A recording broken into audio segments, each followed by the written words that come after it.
My name is Paul Nunes-Dier. I'm a certified professional facilitator from the IAF, which stands for International Association of Facilitators. Since 2018, I've started a book series on architecting collaboration, and my latest book, in co-authorship with Martin Duffy and other renowned digital facilitators and guest co-authors, is titled Beyond Virtual Meetings. It's all about the importance of the digital tools that can extend and augment the power of you as a facilitator and a meeting host in virtual online meetings, but also on the hybrid meetings that are going to be so much needed in this post-pandemic era.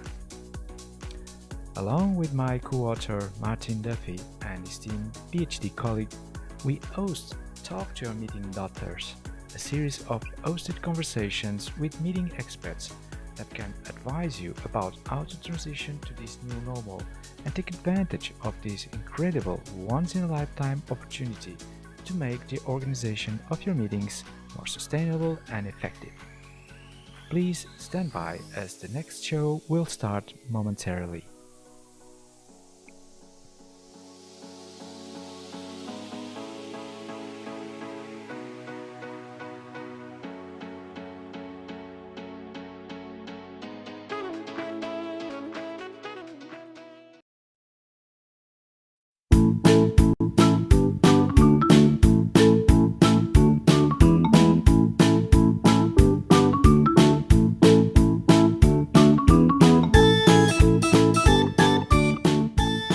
Hello, welcome to Talk to Your Meeting Doctors, everyone. It's a pleasure to be here on episode 1, 2025. After the end of year review we had earlier this month, this is for real. Today, we are honored to host two pioneers in meeting design and education, Rud Janssen and Joe Allen. Rud, the mastermind behind the Event Design Collective, ADC, is known for his innovative methodologies that empower professionals to create events and meetings with measurable impact. His work redefines how we approach meeting design, focusing on the outcomes that matter. Joe Allen, a repeat in this series, widely recognized as the meeting doctor. He brings a wealth of research driven insights into meeting science.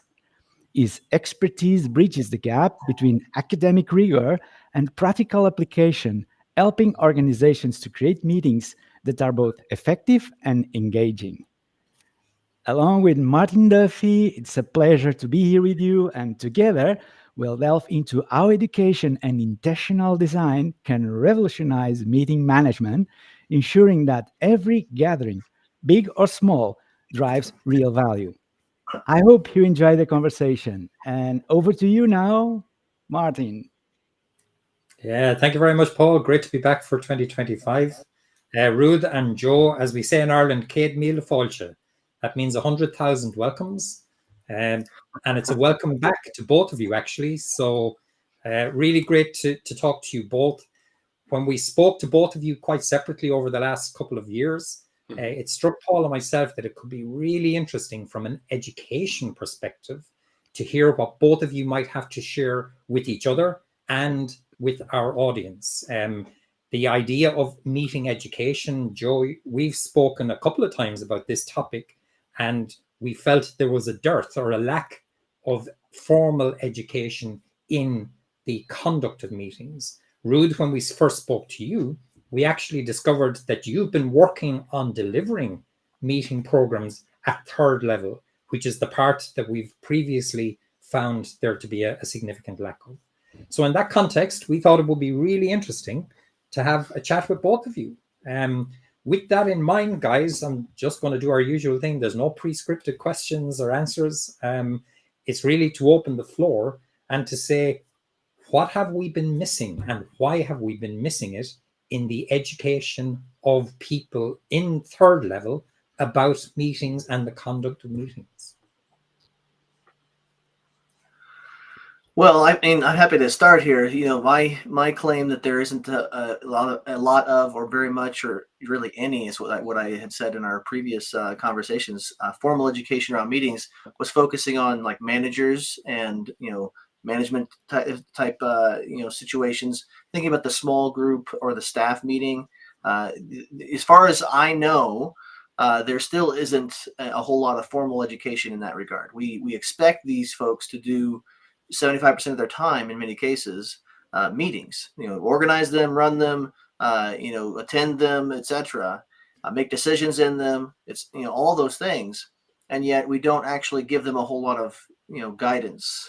And if you recall, one time when I was actually teaching a business communication class, I found that there was about 2 pages in this entire book on business communication on running effective meetings. And it's like, okay, how is this possible? How can we only have 2 pages on meetings when 75% of their time is communicating in meetings? So I've continued to lament that over the last 20 years with not a whole lot changing in that particular area. And so I'm really curious to hear, Rud, what you're doing in this area of education when it comes to meetings and events.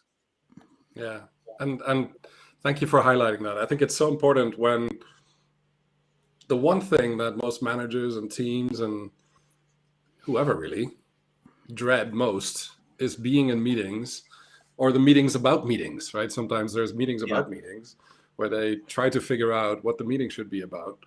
And in that respect, I think we come at this from two very different angles, Joe, and I'm really glad that your expertise, together with what Martin was describing and Paul, the science behind behavior change, or the science behind organizational meetings and how it's taught at the business level for the people that are aspiring to be leaders and managers in organizations. I found what you said to be true as I went through my career progressions and going through business schools. And what's so interesting is that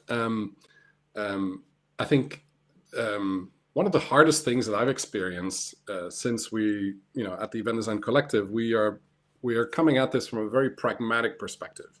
We are doers, right? And by being doers, what I've noticed is that, and this is not a quote I gave, but I'd like to give it these wings, is that design's real purpose, right? We call it event design for a reason. Design's real purpose is to anchor art and to give wings to science, right? Now, the science is probably very robust, right? In terms of behavior change, organizational change, how people interact, business communication. There are a lot of skill sets that can be developed there. But we also see that the influence of the context in which that happens can be dramatically different in different types of organizations. And so our focus has very much been on resolving, or maybe thanks to the fact that there is no formalized education in meeting management or in meeting how to best have meetings in organizations, we found an abundance of frustrated, what we call event owners, or enthusiastic event owners who go, we should do an event, right? Or we should call a meeting. And immediately after saying that, whoever says that, the team goes, uh-oh, or holds their prefrontal cortex and goes, I've been to one of these before. I know what that means. I know what it could lead to, et cetera, et cetera. And very often these are, thoughts that tell me the time and the waste of it primarily, and don't necessarily help us build the clock, right? And so when we try to think about event design, the one aspect that we try to focus on is that in a changing business landscape, these event owners or meeting owners are faced with the need for change, and their teams are challenged how to implement that change. Now, without a methodology or a structure to talk about this in a common language, we found that there's a lot of friction and frustration between these different stakeholders. And so we've developed this 3-stage methodology that helps to get a grip on how events create value first, and then how to measure the success through behavioral change of the individual types of stakeholders. Now, that sounds sometimes like a bit of abracadabra. if you're simply considering, but we're just getting together and talking about something, right? You and I both know, Joe and Paul and Martin, this is the core of your channel. This, as a meeting doctor, there wouldn't be doctors if there wasn't some kind of a cure needed or a diagnosis of the situation at first, right? And so, yeah, can we rid the world of mediocre events? I think we can, right? COVID has helped us do it. Now, it also got rid of the really good ones, so that's kind of a problem, right? And I understand you wrote, that book. I love the title. Is it Suddenly Hybrid? Is that the name of it? Yeah, Suddenly Hybrid. Yeah, Suddenly Hybrid, right? Or Suddenly Virtual. Like, all of a sudden you're faced with a situation you're not used to, and you have to deal with it. Now, and that's daunting. Suddenly Virtual, the other one. Suddenly Virtual and Suddenly Hybrid. Managing the modern meeting and making remote meetings work. Now, we all had a crash course in that without proper training, right? And I think I advocate for the fact that if we can bring something to this next generation, except for all the distress around climate change and other things that are going on the planet, I think we have an obligation to equip them with a better skill set of being collaborative and designing events that change behavior in the desired direction of change, so that you can articulate how they create value, and the time you spend at them is time well invested and not time wasted or time saved, right? So if we can take that approach to it and get students and practitioners excited about events and meetings, which the one thing I did here during COVID as well is I really miss getting together with other people, right? But they weren't waiting for the digital cocktail and to make a Moscow Mule in the wrong glass, right? And have to do it all themselves and bring it to their screen and pretend to be having a good time. So anyway, that's kind of like, let's set the scene. So for me, design's real purpose, and the reason why we call it design is because it's not a problem solution fit in the traditional engineering perspective. The design's real purpose to anchor art and give wings to the science, right? So if we want to fly, if we want to make magic happen when people get together, we need to create prototypes. We need to create ways in which people can do that best. And we've all been to some of these events that are like, mind-blowingly good. But unfortunately, we've been to many more of these events that have been mind-numbingly bad, right? And so what do we learn from this? That's the question. And how do we address the science behind it so that we don't make these mistakes over and over again, right? Expecting a different outcome, because that would be ridiculous. Yeah. That's so interesting. And gentlemen, what I'm taking notes here, and Martin, maybe you would agree with me, is we are seeing here two thought leaders joining this conversation here from two different angles, I suppose. And please, Joe, correct me if I'm wrong, because what Rud approaches the field of meeting science from the perspective of the event industry, which is something that means millions, billions of turnover every year, right? And it's incredible how Rud grasped science to actually create what he did in the EDC and this event canvas. It's amazing. But on the other hand, Joe and Martin, I think the three of us, we approach meetings from the organizational behavior, change management, organizational psychology perspective, right? We are concerned with the everyday meeting in the organization, not in a meeting as an event for the public, right? So that's interesting that we're tapping here territory where, in fact, science can be useful for both areas, right? But I'm interested to hear from you, Joe, on what Rud just said about science for better meetings, because of course you have written a couple of books on that. Yeah, I think what's interesting about what Rud is talking about is, you're right. I've taken the perspective of more of the small group meeting, right? The meeting that the manager calls, and is expecting people to participate and engage in the round robin reporting out meeting where, okay, you're on this project, you're on that project, you're all reporting out on that project. And while you're waiting for that person for your turn, what are you doing? Are you engaged, or are you are you absent from those conversations, right? And so thinking about that. And so I think what's interesting is the intersection of those things, right? So you think about, at a conference or at an event, you often have these smaller group meetings happening, right? You're organizing a large group of people to come together to have these smaller conversations, not smaller conversations, but smaller, in number of people, right? And so most of what we know about meeting science from the perspective that I've taken applies to those settings, right? To those smaller, sub parts, right, of the larger event. And then you have all the logistics and all the organizing and the design, and I think, Rud, you're talking about, of the larger scale event that facilitates the environments, virtual, hybrid, in person, that allow these smaller groups conversations to occur as well. And so I think what's interesting is that, there's what can be taken from the meeting science, organizational psychology, management space that could inform the event design space, and then what can be taken from the event design space and inform the managers, right? Do they go to these conferences or these events and see these smaller group meetings go really, really well and wonder, hey, I could probably do that? Does that cross their minds? Or do they go to these events and realize, oh, everyone's still having these mind-numbing experiences in all their meetings, whether they're sitting in their office or whether they're at this other event center or whatnot? So I think there's opportunities for these things to support each other. But again, it's almost like we've taken two very different perspectives in tackling the similar types of issues that people are facing when it comes to meetings.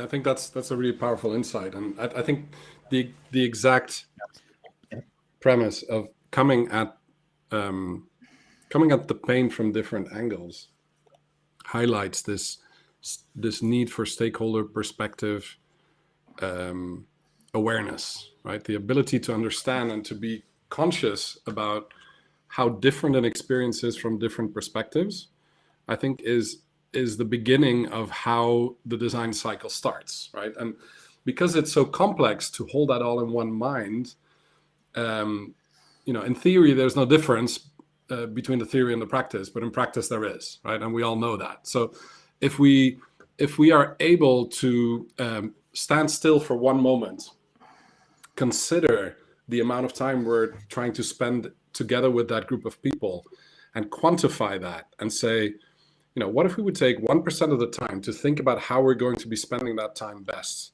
and designing multiple prototypes with dissecting each stakeholder perspective's narrative very specifically.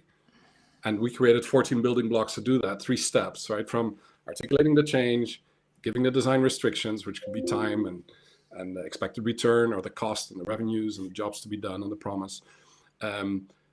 If you lock in the challenge of what you're designing for, you can then literally articulate, and I've shown this before, but to me, like, the concept of time, the design of time, is really what we're doing, right? So what are the experiences we have, and how do they convert into the desired instructional design for how that group creates the value together, right? Because apparently they're doing something together that they could not do alone. And that concept makes it a multi-stakeholder environment, which by definition makes it very complex to think about multiple storylines in one go, right? I recently saw, I can't help but share this. I recently saw the Netflix episode called Playlists. Have you guys seen that? Okay, if you haven't, don't worry about it. And Playlist talks about the creation of Spotify, a tool that maybe one of the gifts I gave my kids that they're most grateful for, a family subscription to music, and the ability to roam around and take any type of music and play it on their headphones and save it on their playlists. In that series, they massively pulled apart the story of Spotify in, I think, 8 or 9 different stakeholder perspectives.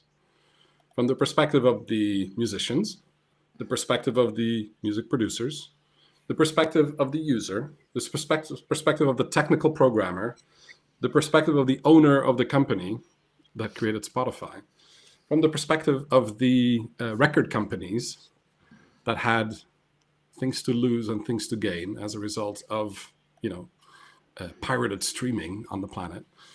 And the same story plays almost like a Groundhog Day from 8 or 9 different perspectives within the same time frame, within the season. And that tells the story of Spotify from, where it started and where it is today, but from 8, 9 different perspectives. And if movie makers are able to dissect those stakeholder perspectives and let our brain work for its lunch to figure out how these layers fit together, then something very interesting happens. So, and this really explains the concept that we apply in event design, is that we force people to isolate the thinking of a stakeholder from A to Z and do it one by one, not to mix them up at first. And only after you stack them together and you spot the 10 differences, you see the opportunities, the complementary pains and gains that are available, which gives you the toolbox to play with and prototype.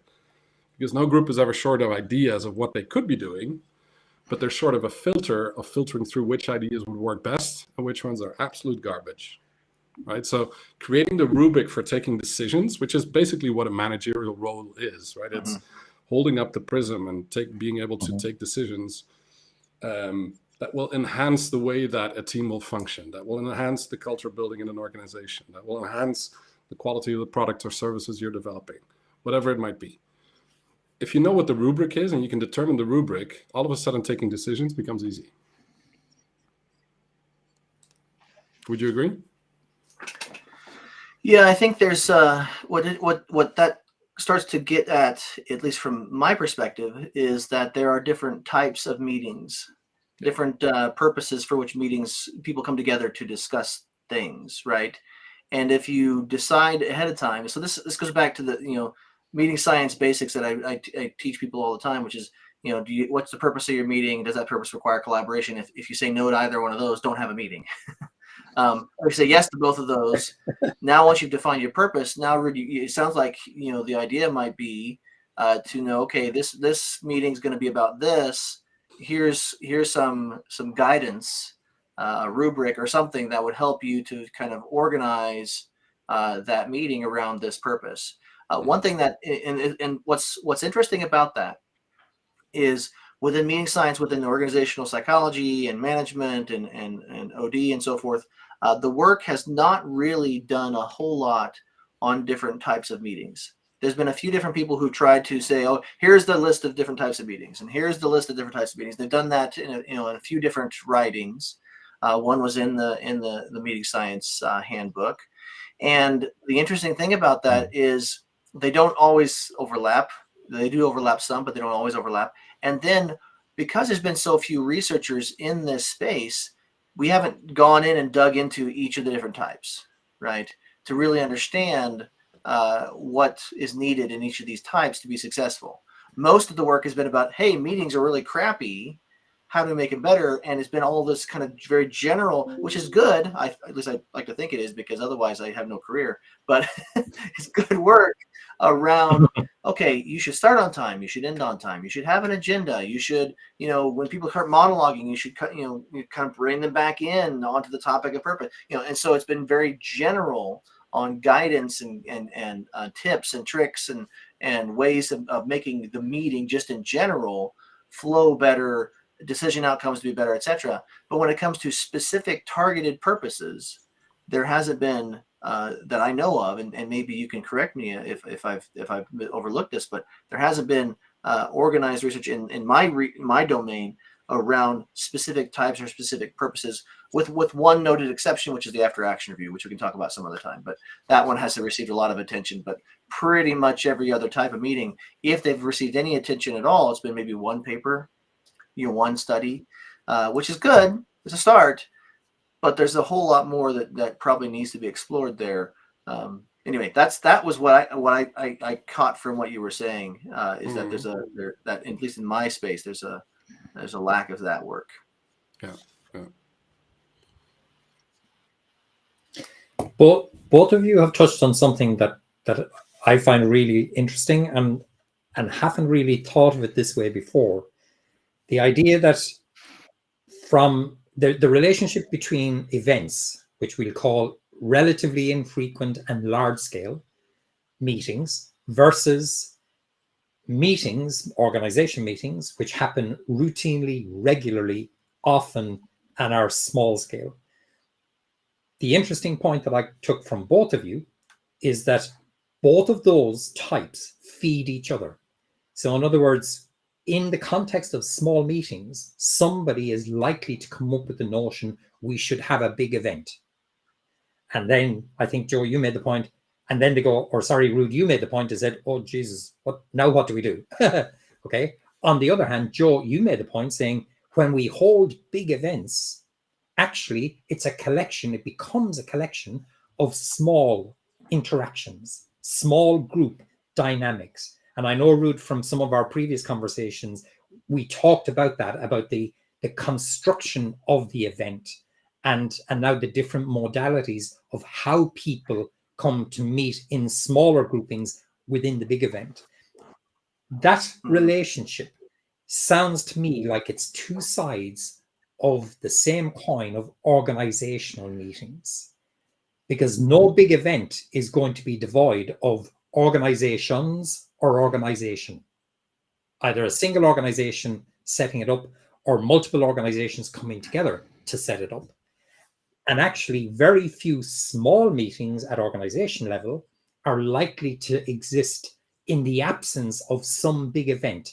So whether it's the annual sales get together or whether it's the convention that we hold for the industry or whatever. So in that context, it seems to me that both of you are in the same, exactly the same space, but just at two different sides of that particular coin. Is that a fair summary, do you think, of our conversation so far? I can see your perspective, Martin. I can see your perspective. It would actually need me to get out of the camera and come to your field, right, which you're right next to me, but I can't do that because we have a different perspective, all four of us. Now, I do have a deep conviction, if you will, and to make this a little bit more, to nudge the language we use to talk about meetings or events or whatever we call the beast, right? If we say meetings or events, we're already creating a categorization, right? Is it an incentive? Is it an exhibit? Is it a conference? Is it this?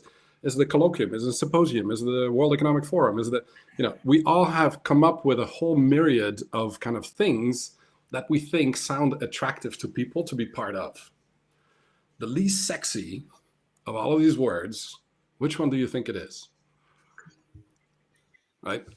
Let's have people think about that for a minute. We're not going to give the answer yet, right? But what I'd like to force as a conversational topic, and I do this with purpose, is that I think the semantics and the word use we use is very critically important in how we address any convocation, get together, or conversation. Or conversation is possibly the smallest unit of a meeting, right? If you would. The conversation is different from a meeting, maybe, right? The one thing that I'm struggling with is when, Joe, you say the purpose of the meeting. Whenever, and I was taught this in school, right? And I'm going to challenge our educational system for a second. I'm going to challenge the bright PhD brains that I'm surrounded by right here. Because in my book, I have taken a big red button, right? Let's pretend this is the big red button right here. And whenever somebody says the purpose of this meeting or the objective of this meeting is, I go, wrong question. A meeting, an event, is an inanimate object. It cannot have a purpose. It cannot have an objective. It is the stakeholders that go to that meeting that each have behavior changes that may or may not align with the overarching aim of where the organization is headed or what the mission is of what this organization is trying to do. So unless we change the vocabulary, the wording, the way we speak about these things, we're going to fall into the trap of categorizing things that we clump into a lump and try to put a label on, because we love putting labels on stuff. That's by definition, right? It's like, it's great that we can recognize what it is. And I work in the incentive industry. I don't do meetings. I work in the meetings, the business of meetings, or the business of events, or the events industry, or, oh my God, there's whole semantic conversations about these things. Let's get back to the essence. Here's what I want. Here's what you want. Here's what Paul wants. And here's what Martin wants, right? And it's not so much what they want, but it's about what they need, right? What does Martin need? What does Paul need? What does Joe need? What does Rud need? What do our listeners need, right? What does Restream, the platform that we're on, what do they need from this, right? We all have a series of needs. And if we can identify, how do we walk into this meeting? How are we going to walk away? And what happens in the middle? And how does that contribute to the overarching aim of what Restream, Martin, Paul, Joe, Rud, and whoever's watching want to achieve together, right? That should drive the behaviors of the individual jobs to be done, functional, social, emotional, basic needs, and the promise of what this event brings us. So I feel by changing the language, changing the words, all of a sudden we become more agile in talking about what it actually means, instead of clinging on to historic categorizations or lack of thereof, and an inability to get beyond that lump, so to say. Does that make sense? I love that. I love that. But this is interesting, Rud. And sorry to cut here, Joe, because perhaps you had something to say then, Martin. But I think you bring a lot of light to the field, Rud. Yes. But on the other hand, I'm watching at the huge pathologies that I see happening in meetings, and I wonder, are we missing something here? What will be Event Canvas 3.0, right? Because I think you are in already a few iterations. Is there something we are missing here? What are we missing? Can I respond to that, Paul? Because it's a question that when both of you had we were about 15 minutes in, I wrote a question down, which is, where should meeting event education occur? And Paul, I think that question might go to the heart of the point that I'm at least taking from your comment there, that what are we missing? Who is missing what? And what is it that we're missing? And then how do we fill that gap, which goes to the heart, I think, of our theme for this discussion, which is about meeting education. So, Rud, take your point 100%. Semantics matter. Words matter. So in that context, meetings, events, whatever we choose to call them, the idea of collaboration, the idea of understanding, and before we decide, looking at what people's needs are, what their wants are. Rud, that was your point. Joe, from your perspective, the idea of imparting to participants, so in the educational space, imparting to our students in a classroom setting, or imparting to executives in a workplace setting.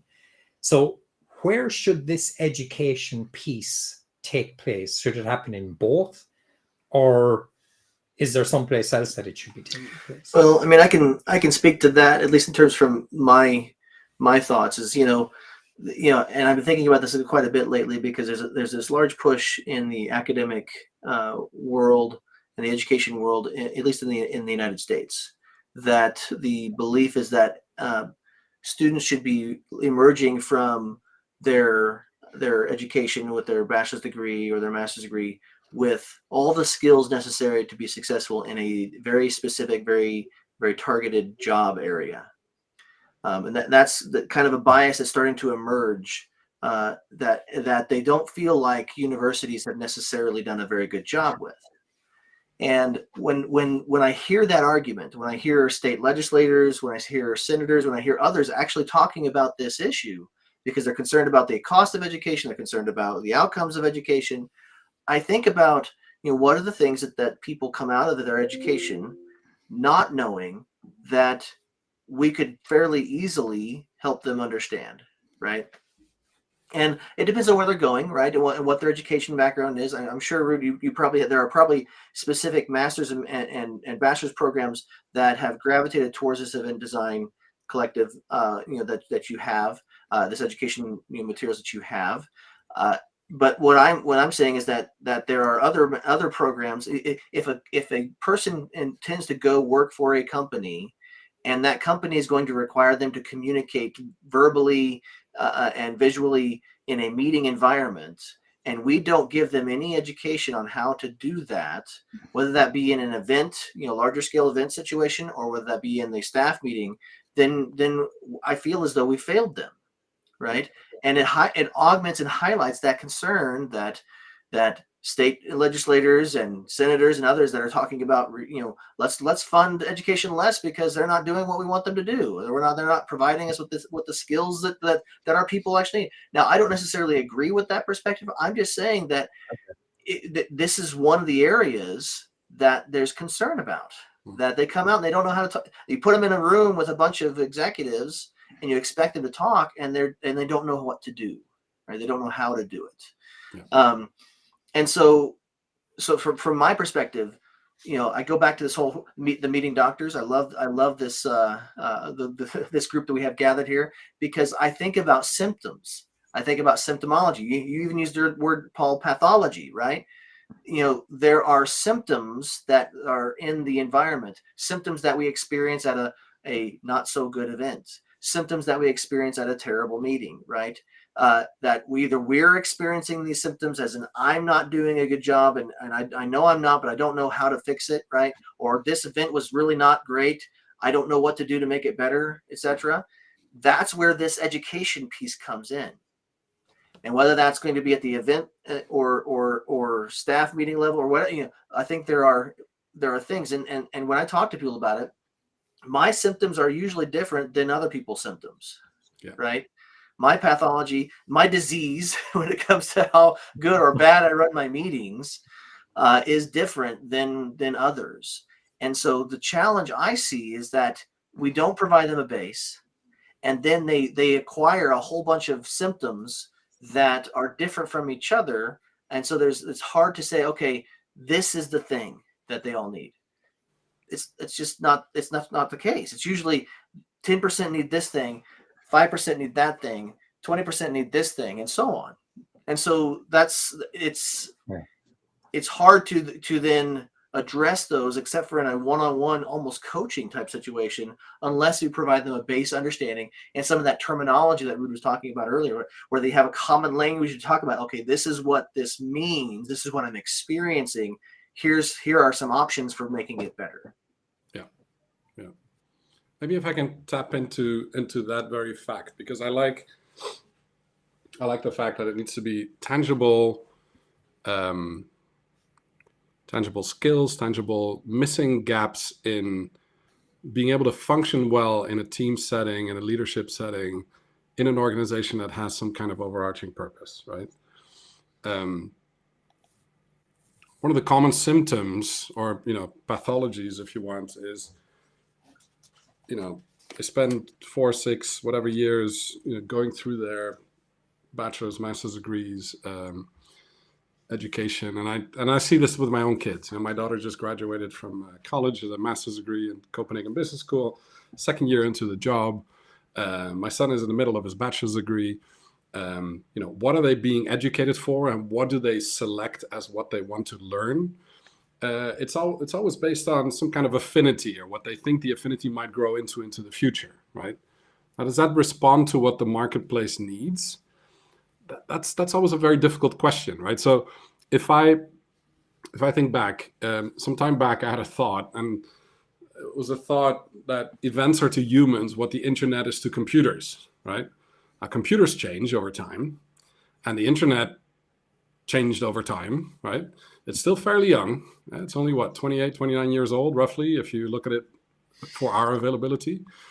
But if you look at the concept of trying to explain where computers or internet goes right or wrong, it's a very difficult kind of thing to assess, because it's in the application of a computer on the internet, or in the application that are developed on the internet for the computers, or vice versa, that at the end of the day, you see value creation happening, right? So if we focus on value creation, funnily enough, a study was done recently by the event management program at Stockton University, and happy to share that article because it's been published, where over multiple years it was studied what the difference in skill set was from students that went through this program and how their perspective on their own skill set has changed over time.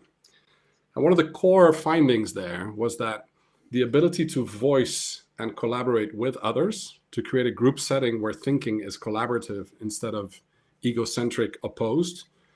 The collaborative powers of being able to think together, roll around on a problem together, and collectively come up with, based on your various backgrounds and various forward thinking capacities of your prefrontal cortex, if you combine that of multiple people, the outcomes are fairly invincible, right? Or are much richer than if an individual does that. Now, if you bring that into the workplace, in any kind of setting, that capacity in itself, regardless if it's applied to meetings or events, is a very important skill set to be equipped with in today's world, right? And I think if we were able to focus much more on feeling valued, or the ability to articulate and be heard, the ability to enable others to collaborate together, right? To, if you want to put it, negatively, conspire together, right? A conspiration, or conspiration, the French of, I wrote this down, hold on. This was a philo lunch at the EPFL in Lausanne, and somebody said, conspiration égale respirer ensemble. And in French, that means conspiration is the ability to breathe together. Mind blown, right? Now, all the breathwork workshops, at conferences and meetings that people are holding to find their wellness balances, and, all kidding aside for a minute, but if you could conspire together to achieve the overarching aim in a positive way, right? You create a conspiracy, but the conspiracy is a positive conspiracy, right? A conspiracy to end the war, right? The war that started with a bullet, but that ends in a conversation or in a meeting or in an event. Now, how could we use that in practice? That's what's picking away at my brain. And how can we teach the next generations coming into this field that capacity to be able to defuse bombs before they're being built?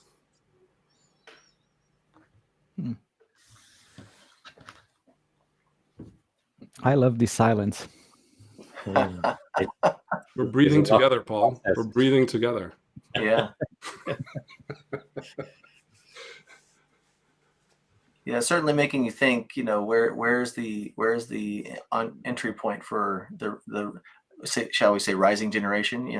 How do we help them get the education they need? Because and I've noticed this, and I've had managers and leaders in organizations tell me this, that the new people that they hire who are able to communicate effectively through writing, through verbal communication, who can talk intelligently in a meeting, stand out, and they get promoted because they do basic things that we don't really seemingly expect them to develop in their education process. You'd think they would, right? At least, the writing in particular.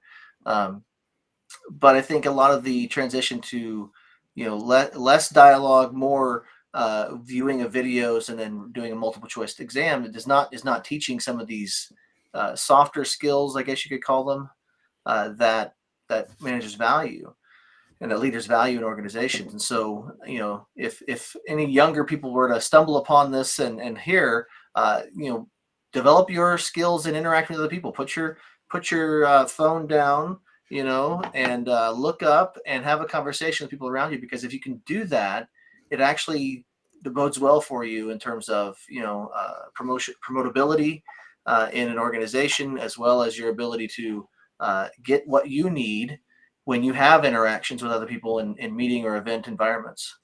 Exactly. Yeah. And guess what? AI is programmed by the next word that we don't know what it is yet, right? Yeah. So if we can practice that skill better and more frequently without needing large language models and being original at doing it, right? Then people of then people's ability to fill in the blank, or the ability to be original in how they communicate, will be the ones that are being listened to, right? The unsaid words will not teach AI and be a slave of those wet lips, as Winston Churchill said it, right? So, and I think this is part of what we need to be very conscious of, that when we bring the ability to create narratives and stories based on needs of other people, if you're able to bring that to a group of people and allow them to capture that together, that's the holy grail in my view, but I might be biased. I'm definitely biased. Absolutely. Yeah. Well, we're approaching the end of our time, Martin. We have to be reminded, and for the viewers who are just joining us, we are Talk to Your Meeting Doctors, episode 1, 2025. We're exploring how education transforms meeting management with Rud Janssen and Joe Allen.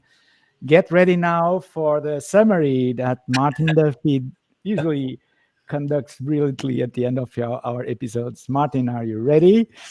Poor Martin. Yeah, this is a tricky one, because I'm kind of thinking I should almost start at the end and summarize backwards, because the conversation, I suppose where we started was from two quite different perspectives. We started with a couple of open questions, or statements that, the lack of formal education for managers in organizations. We spoke really briefly about the event design and the event canvas in particular, which is Rud's particular area of expertise. We briefly talked about the science behind meetings, that it's absent in education, and the science of meetings will be very much, Joe, that will be very much your bailiwick. Rud, you gave us a really interesting and provocative quotation, which was anchoring the art and giving wings to science. So if that's what the event canvas's purpose is, that provoked me to think about small meetings in organizations and large-scale events outside organizations or related to organizations. I suggested it might be two sides of the same coin. Both of you, in response to that, paused and thought. I don't think either of you necessarily fully agreed with it, but I think both of you maybe just had to think about it a little bit. And I'm not suggesting it's right or wrong. I'm just saying it was my thought about halfway through our conversation. The experience that we get from events or meetings are very different depending on our perspectives. Rud, that's a key point that you made to us. So this idea of considering multiple perspectives in designing these events becomes critically important. And it becomes really important to figure out, how do we get alignment between the different perspectives? Because if we manage to achieve that alignment, we probably have a better chance of having successful events or meetings from the perspective of all of the participants. That idea brought us down the road of talking about symptoms of meetings and the problems that occur in meetings. And that led me back to a key question, which I had formulated earlier, but which will be, where should meeting, event, stroke education actually occur? In summary, I think our conversation is suggesting it should happen in two places. One is in school. Typically, we're talking about third level school, and it should actually happen in the workplace. To extend that, we would then ask, what should the education consist of? And this is where I think the summary, I could have started with this summary, because this is my key takeaway. About 5 things. 1, what does the jobs market expect from education? Couple of things that it does expect, and I think this is universal. A base for, 1, effectively communicating as an individual. So whether it's in writing, presentationally, verbally, or whatever. So effectively communicating, that would be the first one. Secondly, for engaging, for being participative, for connecting with other humans through communication. Third, for coordinating, for aligning our thinking, actions, outputs, inputs with other people, for collaboration, for engaging with each other to create more than the sum of our two parts. And finally, then, all of those things, if we develop those in people through education, we then have a much better platform or base on which effective meeting stroke event design might then usefully take place. Wow, wow, wow. Well done, Nice summary. Martin. That's dear viewers, that's the benefit of having Martin David as a co-host. We have these incredible summaries. And dear guest speakers, because I think, Martin, and I didn't consult with you as we usually do planning our next edition, but I think this deserves a part 2. And my challenge will be this, because I think that we are with the two brightest minds in the meeting science, as I know from the small part of the world that we have, Joe Allen and Rud. It's a privilege to have you both here. Absolutely. And Martin, the challenge is, since we have this dream of hosting our Druids Gathering, and Joe, this might be a surprise for you, but yes, we want you to have in Ireland. We want to create the Druids Gathering. And the challenge would be, Rud, for the next episode, we will do a demonstration of how Event Canvas could be operated for a Druid Gathering. Don't you think this will be useful for our viewers, Martin? Wow, that's putting Rud, Joe, and myself really on the spot, which is great. On the spot. So let me understand the question correctly, Paul. You're looking to design the Druid Gathering. Yes. The Druid Gathering, that will be the methodology in a live session. Is that what you're saying? Yes, a small demonstration of what is it that the Event Canvas brings to the equation, and having the four of us thinking about a Druids Gathering where you two and other renowned meeting doctors that we had the pleasure to introduce can gather together in a place will be Ireland, right, Martin, with a nice light golf course? We could do that. We could do that for sure. So there's two challenges to that, right? Because as Jean Sibelius said, music begins where the possibilities of language end, right? If we, I keep being reminded of our first conversation. Absolutely. Martin's backdrop, came into the scene. In order for us to design well, 4 is not a good number. Mm-hmm. The ideal number is 7. Okay. Right. Okay. So the Dunbar number for a diverse group of brains. And the other problem we have here is that we're not diverse enough in the group of people that are thinking together. So my challenge back to you, Paul and Martin, would be, how could we gather 7 or 14 or 21 or multiples of 7 in order to then go through a design cycle? And a design cycle, let's say one stakeholder analysis takes roughly, a good hour if it's facilitated. But before we can do that, we need to do a stakeholder alignment exercise, which takes 15 to 20 minutes. So the form and format in which we would do that would almost require for us to alter the cubicle that you've set for the 59 minutes and 59 seconds of the 1 hour design frame, or we could chop it up into pieces, but it would mean it would claim more time from your respective audience to see that in action and deployed. The good thing is the Druid Gathering, or this could be the nucleus of the Druid Gathering, of people that get involved in the conspiracy of breathing together to design this event, right? So maybe this could be an open invitation to those that want to think with us, that have a different perspective, that want to join in and design together. And I'm happy to lead that, right? To lead the design cycle. Wow. But the challenge would be, yes, we need a session of 20 minutes. And then depending on the amount of stakeholders we are looking to delight and the ones we select, each of the stakeholders would require about 1 hour. And the rapid prototyping that would result out of that session would require possibly another, I would say, 45 minutes in increments of 2. So the form and format of this specific Talk to Your Meeting Doctors episode sequence might not be the most optimal format to go through a design cycle. but happy to debate and find the right way to do that. I'm loving this conversation. Martin, Joe, your views on this? It sounds like an interesting proposition, possibility, something that we should really talk about and figure out how it could occur. Okay, so let's do the planning. Could we do the 20-minute stakeholder analysis route in the next episode if we gather 3 more people to join us? That's very well possible, yes. Okay. Martin, your views on this? Yeah, I'm processing, Paul. 1, can we do it online?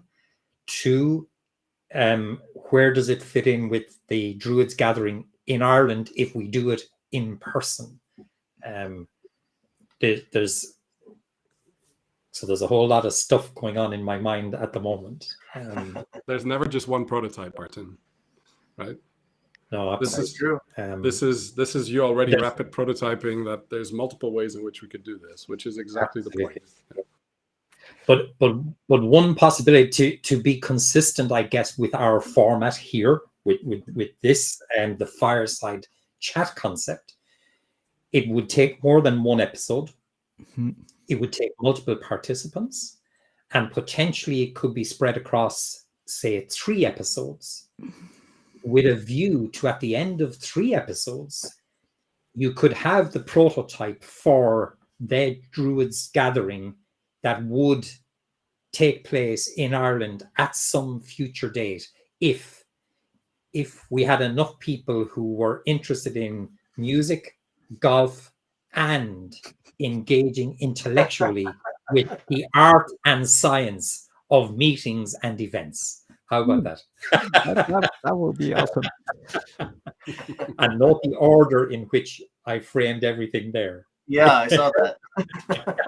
Martin, can you come and pick me up with my Alphorn in your private propeller jet? Because it doesn't travel well on commercial airlines.